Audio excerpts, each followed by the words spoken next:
Hello students, आपके बीच doctor N के Sharma NKS learning campus में आप सभी का हार्दिक स्वागत है। मित्रों, अभी ये पेपर जो पहली पारी के समाप्त हुआ है, अभी एक बच्चा आया और पेपर आया तो मैंने सोचा क्यों ना आप लोगों का पेपर सॉल्व भी ये किया जाए कि कैसे प्रश्न पूछे गए। देखिए कितने अच्छे प्रश्न पूछे गए हैं और कहा जाए कि GS में काफ़ी क्वेश्चन पूछे गए हैं। तो अभी जो पेपर हम सॉल्व करवा रहे हैं, GS का पेपर सॉल्व करवाने जा रहे हैं और आप लोग मिलाइए अपने। और हो सकता है कि जिसका GS अच्छा हो, मैथ अच्छी, रीजनिंग अच्छी हो गई तो सिलेक्शन तो पक्का है। तो पहली चीज़ तो ये देखें कि पेपर में कैसे प्रश्न बने हैं। अभी हम आपको GS करवा रहे हैं, हिंदी वाले सर आएंगे हिंदी करवा देंगे और मैथ रीजनिंग वाले भी सर आएंगे वो भी कराएंगे। तो पहले तो अभी हम GS वाला करवा रहे हैं। GS वाले जहाँ से प्रश्न आए हैं तो GS वाले आप देखिए कि वास्तव में कितने अच्छे GS के क्वेश्चन पूछे गए हैं। जैसे दिया गया है, क्वेश्चन दिया है कि श्वेत प्रकाश में कितने रंगों को मिलकर बना होता है श्वेत प्रकाश। तो याद रखना कि श्वेत प्रकाश जब मिलकर बना होता है तो 6 दिया, 5 दिया, 7 दिया, 8 दिया। तो मित्रों याद रखना श्वेत वाला जब भी पूछा जाए तो 7 होगा इसमें। ठीक है, कौन सा आंसर होगा? तो 7 होगा। ठीक है, तो आपका आंसर ये C वाला।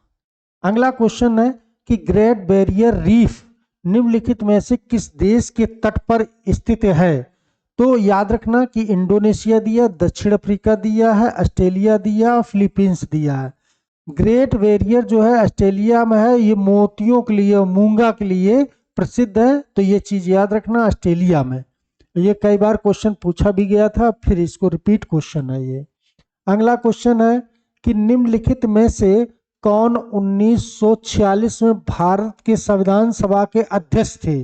संविधान सभा का अध्यक्ष पूछा जा रहा तो जवाहरलाल नेहरू दिया, सरदार वल्लभ भाई पटेल दिया, डॉक्टर BR अम्बेडकर दिया, राजेंद्र प्रसाद दिया। तो मित्रों याद रखना कि राजेंद्र प्रसाद अध्यक्ष 1946 में थे। और संविधान के निर्माता कौन थे? अगर निर्माता की बात आती तब इन्हें लगाते, अम्बेडकर को लगाते। ठीक है, तो अम्बेडकर को निर्माता है। ठीक है, तो ये चीज याद रखना। और अध्यक्ष पूछा गया तो डॉक्टर राजेंद्र प्रसाद हो जाएगा। अगला क्वेश्चन देखिए, बहुत अच्छा क्वेश्चन कि प्रयाग प्रशस्ति की रचना निम्नलिखित में से किसके द्वारा संस्कृत में की गई है? बाणभट्ट दिया है, हर्षेण दिया है, भौभूत दिया है, बौधायन दिया है। तो मित्रों याद रखना कि प्रयाग प्रशस्ति जो रचना थी ये समुद्रगुप्त के समय की बात है। ये गुप्त वंश का शासक था। कौन? समुद्रगुप्त। और ये कहा जाए ये बीड़ा बजाने में निपुण था। ये बीड़ा वादन वाले सिक्के भी चलाए थे, बीड़ा वादन के। और कहा जाए 100 युद्धों का विजेता भी था, 100 युद्धों का विजेता भी था ये। और इसके दरबार में जो है हर्षेण रहते थे। ये संस्कृत का बहुत मतलब विद्वान, प्रखंड विद्वान था संस्कृत का। तो ये हर्षेण हो जाएगा, प्रयाग प्रशस्ति की रचना की है। ठीक है, तो बाणभट्ट ये हर्षवर्धन उस समय है और इस समय जो पूछा गया है उसके अनुसार हर्षेण हो जाएगा। अगला क्वेश्चन दिया है कि निम्नलिखित में से कौन सी भारत के पूर्वी तट की स्थित खरे पानी की सबसे बड़ी लंगूर झील है? तो ये पंचभद्रा साल्ट लेक दिया है, कोलेरू झील दिया है, कोलेरू झील दिया है, लोनार दिया है और चिल्का। ये चिल्का जो है विश्व की दूसरी सबसे यानी खरे पानी की झील है। तो ये चिल्का झील हो जाएगी मित्रों। ठीक है, तो ये चीज। अगला क्वेश्चन देखिए,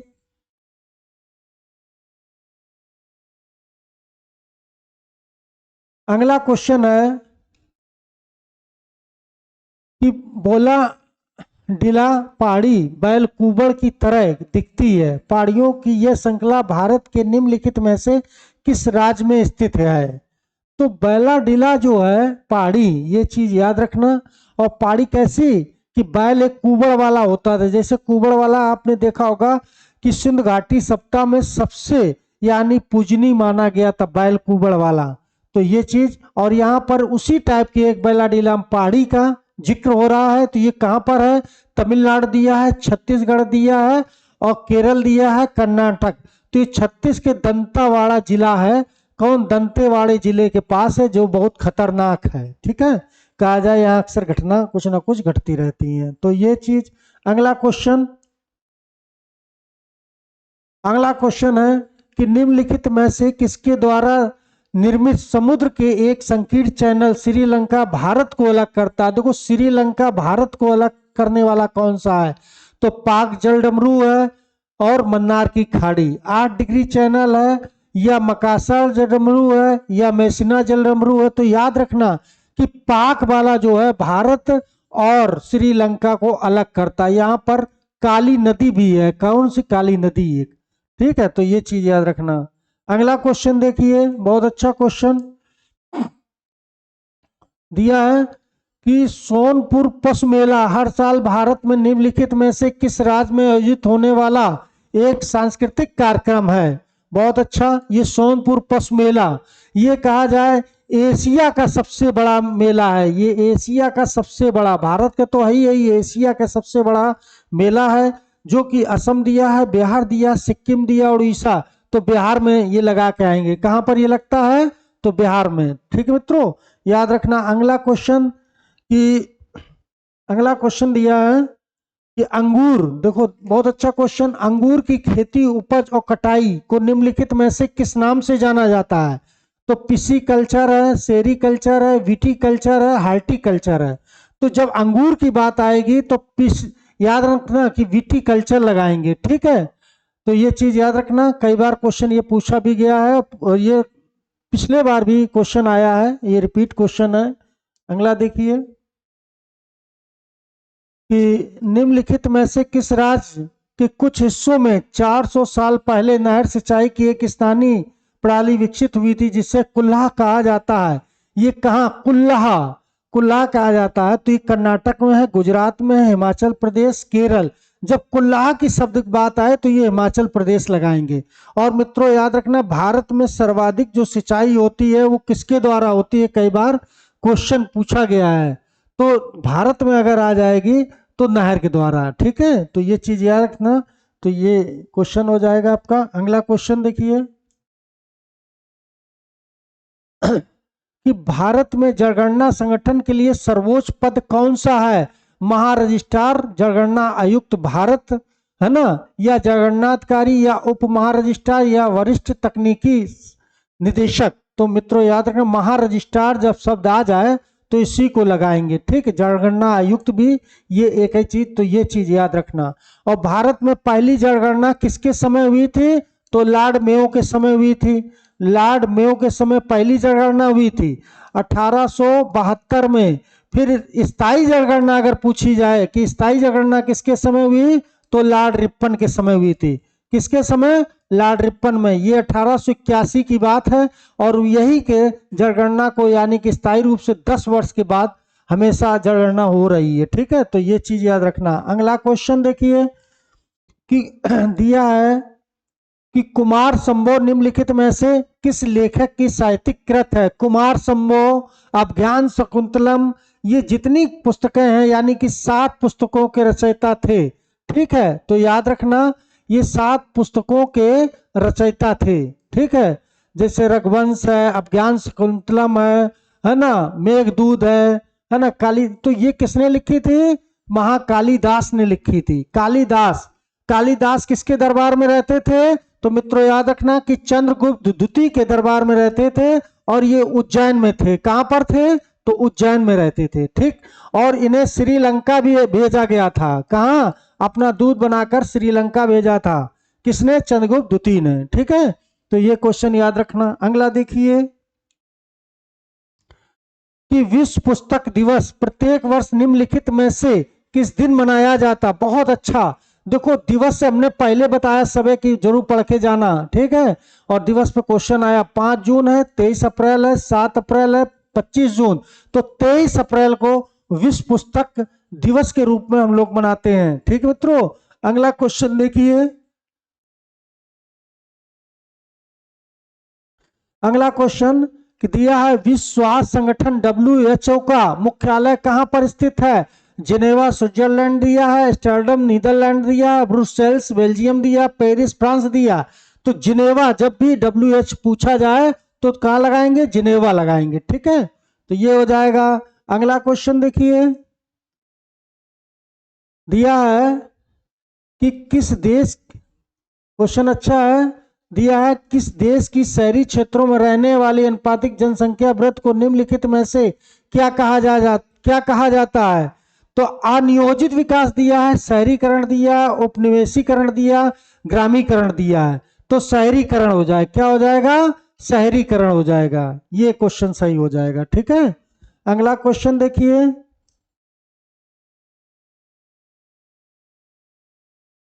national aluminium company limited NALCO का पंजीकरण कार्यालय निम्नलिखित में से किस स्थान पर है।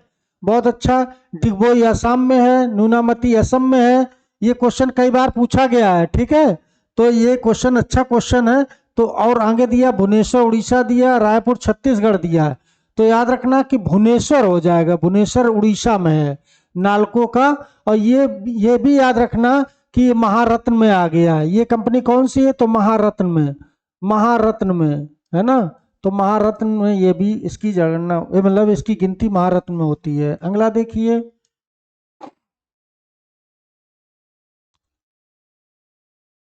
दिया है निम्नलिखित में से कौन उत्तर प्रदेश राज्य का वृक्ष है।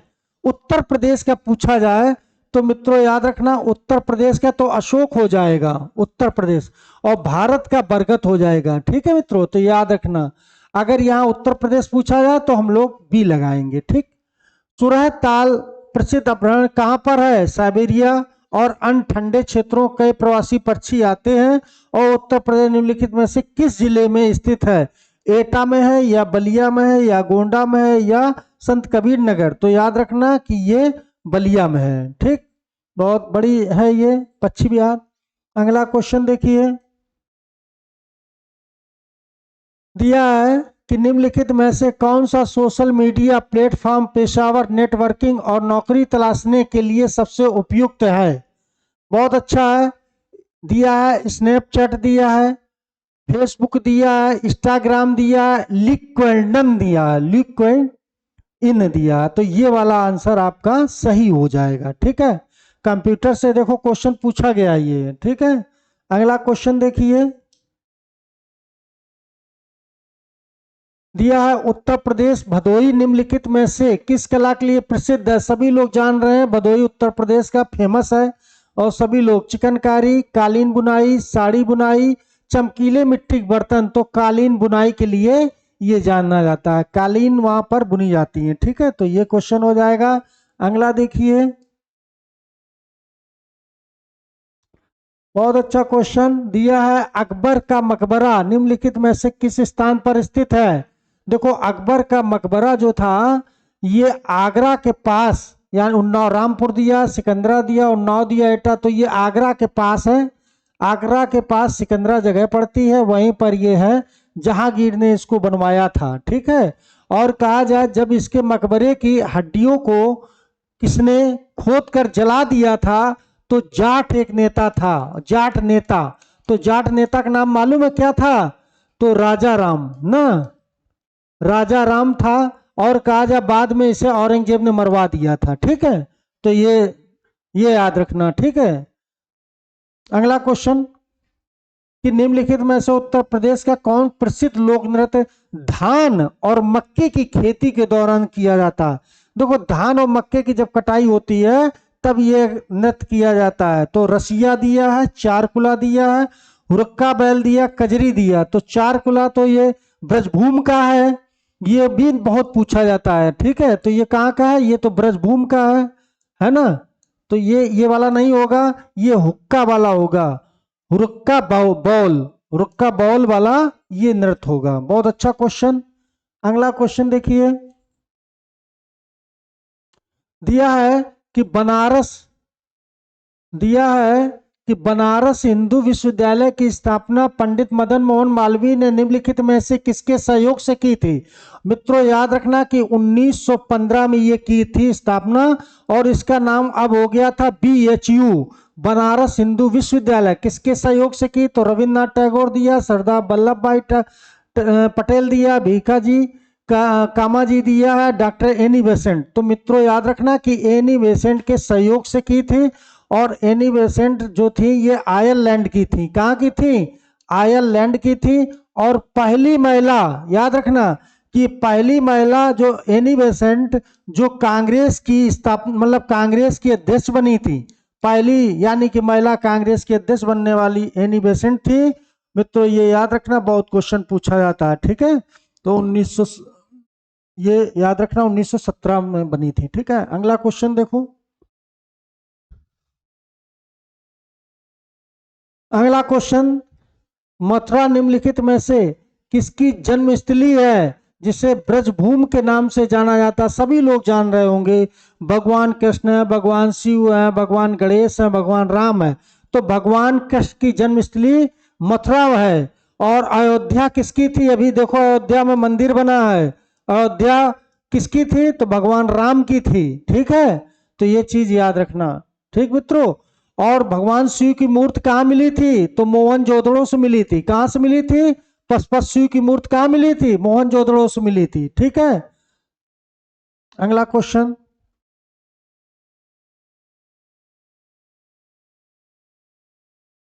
दिया है निवेश मित्र मोबाइल एप्लीकेशन भारत के निम्नलिखित में से किस राज्य की पहल है? तेलंगाना दिया, उत्तर प्रदेश दिया, गुजरात दिया, असम दिया। तो मित्रों ये उत्तर प्रदेश की है निवेश मित्र मोबाइल एप्लीकेशन, याद रखना। विमुद्रीकरण को निम्नलिखित में से किस नाम से जाना जाता है? कोई मुद्रा नहीं, नई मुद्रा है, कैशलेस है, नोटबंदी। जब विमुद्रीकरण होगा तो नई मुद्रा की बात होगी। क्या नई मुद्रा? जैसे कि नोटबंदी के बाद एक नई मुद्रा फिर चालू हो जाए, तो इस वजह से, ठीक है। तो ये चीज हो जाएगी। अगला क्वेश्चन, उत्तर प्रदेश राजस्व संहिता 2006 के अनुसार अवध या एक पट्टे वचनबद्ध अनुदान के तहत धारित भूखंड को निम्नलिखित में से क्या कहा जाता है? बंग भूमि कहा जाता है, या धृत भूमि होल्डिंग कहा जाता है, या क्रस एग्रीकल्चर लैंड कहा जाता है, या समेकित कहा जाता है? क्या हो जाएगा जब ये अवध या एक पट्टे क्या है? वचनबद्ध अनुदान के तहत धारित भूखंड को निम्नलिखित में से क्या कहा जाएगा? तो ये याद रखना, धृति होल्डिंग कहा जाता है। मित्रों ये देख लेना क्योंकि कंफ्यूजन में है क्वेश्चन, ठीक है। तो इसको एक बार आप चेक कर लेना इसको, वैसे यही आंसर होना चाहिए। अगला क्वेश्चन, अगला दिया है कि यूपीएसएसएफ का पूरा नाम बताइए। या Uttar Pradesh solid security force है, या Uttar Pradesh special security force है, या Uttar Pradesh social security force है, या Uttar Pradesh social source force है? तो मित्रों याद रखना कि Uttar Pradesh special security force, ये आंसर हो जाएगा आपका, ठीक है। अगला क्वेश्चन,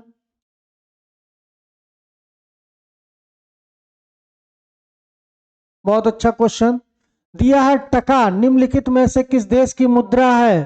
तो टका, टका और जीतल शब्द याद रखना जरा, और पीछे समझा रहे हैं। टका जीतल शब्द किसने चलाए थे? इल्तुतमिश ने चलाए थे। किसने चलाए थे? इल्तुतमिश ने।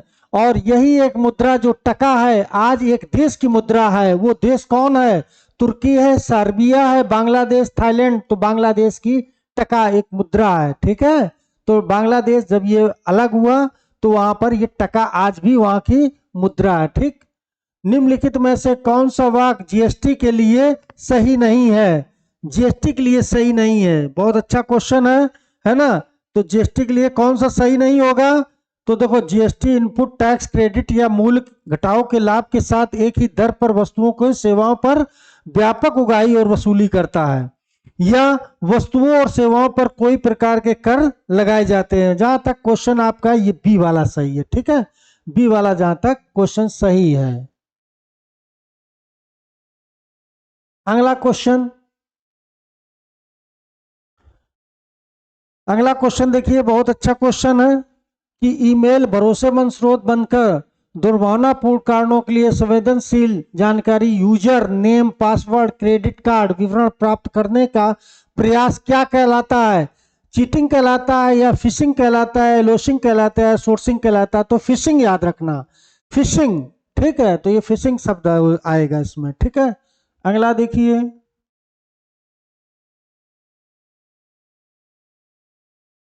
अगला दिया हाल ही में श्री अमित शाह ने निम्नलिखित में से किस स्थान पर national cooperative dairy federation of India यानी कि मुख्यालय की आधारशिला रखी? एनसीडीएफआई का मुख्यालय की आधारशिला कहाँ रखी है? बेंगलुरु में या गांधीनगर में या जयपुर में या आणंद में? तो ये गांधीनगर गुजरात में रखी मित्रों, ठीक है, गांधीनगर के गुजरात में, ठीक है, तो यहाँ पर रखी है। और कहा जाए अमूल डेयरी जो है गुजरात में बहुत फेमस है, सभी लोग जान रहे होंगे। अगला देखिए कि निम्नलिखित में से कौन पुरस्कार सहकारी दूध उत्पादन कंपनियों को आगे बढ़ाने की प्रतिस्पर्धा भावना पैदा करने के लिए प्रेरित करने दिया जाता है? तो ध्यानचंद्र, द्रोणाचार्य, अर्जुन पुरस्कार। ये तीनों पुरस्कार खेल से हैं। किससे हैं ये तीनों? तो खेल से हैं। और राष्ट्रीय गोपाल रत्न किससे है? तो ये दूध उत्पादन के लिए है। किसकी वजह से? ये दूध उत्पादक है। तो ये चीज याद रखना, ठीक है। तो ये आपका डी आंसर हो जाएगा, ठीक। अगला क्वेश्चन देखिए, दिया निम्नलिखित में से कौन बंदरगाह कच्छ गुजरात में स्थित है? जवाहरलाल नेहरू बंदरगाह है कि मुरगांव बंदरगाह है, पारादीप बंदरगाह या कांडला बंदरगाह? दीनदयाल बंदरगाह नाम कर दिया गया। कांडला बंदरगाह का दीनदयाल बंदरगाह, दीनदयाल उपाध्याय, यानी कि ये आपका आंसर डी हो जाएगा, ठीक है। अगला देखिए,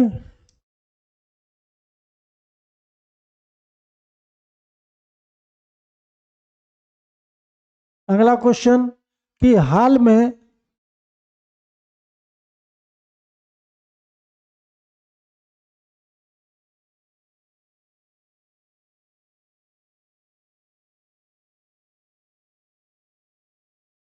क्वेश्चन अगला, हाल ही में भारतीय नौसेना fast attack craft INS Kabra निम्नलिखित में से किस स्थान पर पहुंचा है? बहुत अच्छा क्वेश्चन है। जेवल अरी बंदरगाह यूएई में या कौन है? मातरबारी बंदरगाह बांग्लादेश में या माले मालदीव या कोलंबो श्रीलंका? तो मित्रों याद रखना कोलंबो श्रीलंका में पहुंचा है। बहुत अच्छा क्वेश्चन। अगला क्वेश्चन दिया है कि निम्नलिखित में से खुदाई खिदमतगार का संस्थापक कौन था? मौलाना आजाद दिया है, मोहम्मद अली जिन्ना दिया है, बदरुद्दीन तैयब जी दिया है या खान अब्दुल गफ्फार खान दिया है? तो खान अब्दुल गफ्फार खान दिया है, ठीक है। निम्नलिखित में से किसने हाल ही में कोच्चि में लक्षद्वीप समर में आर्टिकल फाइबर कनेक्शन का उद्घाटन किया है? तो ये जब याद रखना लक्षद्वीप की बात आए तो तुरंत याद रखना श्री अमित शाह दिया है, श्री नरेंद्र मोदी जी दिया है, डॉक्टर जयशंकर, राजनाथ सिंह दिया है, तो पीएम जी ने किया था। किसने किया उद्घाटन? है पीएम जी ने, ठीक।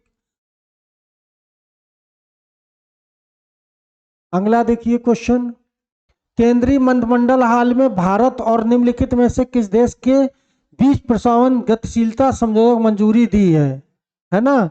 तो ये बहुत अच्छा क्वेश्चन दिया है। दिया श्रीलंका दिया है, श्रीलंका के बाद कौन सा दिया है? नेपाल दिया है, इटली दिया है, जर्मनी दिया है, ठीक है।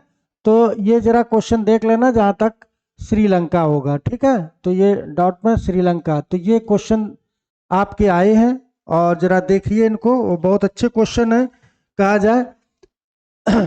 अच्छा एक चीज याद रखना, केंद्रीय मंत्रिमंडल दिया है, प्रवर्सन अगर बात करते हैं तो श्रीलंका नहीं मित्रों, ये इटली हो जाएगा। इटली, इटली में यानी कि सोनिया गांधी, याद रखना ये सोनिया गांधी, ठीक। यानी इटली कौन थी? सोनिया गांधी। तो मित्रों ये क्वेश्चन आपके रहे जीएस के। अब रहे बात हिंदी की, हिंदी के अभी टीचर आएंगे तो हिंदी का भी पेपर सॉल्व करवाएंगे, अगर नहीं कराएंगे तो फिर हम ही पेपर इसको भी सॉल्व करवाएंगे। आप लोग देखिए बहुत अच्छा पेपर है।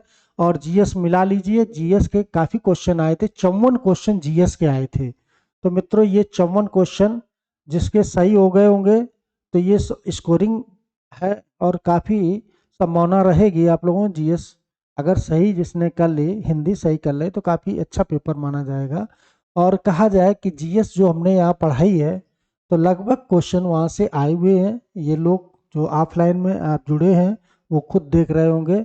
और आगे प्रयास रहेगा कि हम लोग जो एसआई का बैच चालू करे हैं उसमें बहुत अच्छा करें, जिससे कि जीएस में या मैथ रीजनिंग में कोई क्वेश्चन गलत ना हो। ठीक है, अगला प्रयास हम लोग का टारगेट यही है कि एसआई के लिए। ठीक है मित्रों, मिलते हैं पुनः आपसे दूसरे टीचर जो हिंदी आपको बताएंगे।